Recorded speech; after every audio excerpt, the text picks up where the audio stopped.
स्वागत है आपका पंसारी गाइड में। आज हम बात करेंगे दालचीनी के बारे में, जो लगभग हर रसोई में मिलने वाला एक सुगंधित मसाला है। दालचीनी का उपयोग खाने का स्वाद बढ़ाने के साथ साथ पारंपरिक रूप से घरेलू नुस्खे में भी किया जाता है। दालचीनी के कुछ संभावित फायदे: यह पाचन को बेहतर बनाने में मदद कर सकती है। सर्दी जुकाम में पेय पदार्थों के साथ इसका उपयोग किया जाता है। इसमें एंटीऑक्सीडेंट पाए जाते हैं। कुछ शोधों में रक्त शर्करा, ब्लड शुगर पर इसके प्रभाव का अध्ययन किया गया है। लेकिन ध्यान रखें, अधिक मात्रा में दालचीनी का सेवन नुकसानदायक हो सकता है। गर्भवती महिलाएं और किसी बीमारी की दवा लेने वाले लोगों को डॉक्टर की सलाह लेनी चाहिए।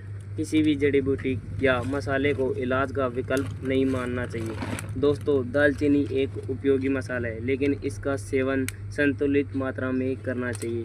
वीडियो पसंद आई तो लाइक शेयर करें और चैनल पंसारी गाइड को सब्सक्राइब करना ना भूलें।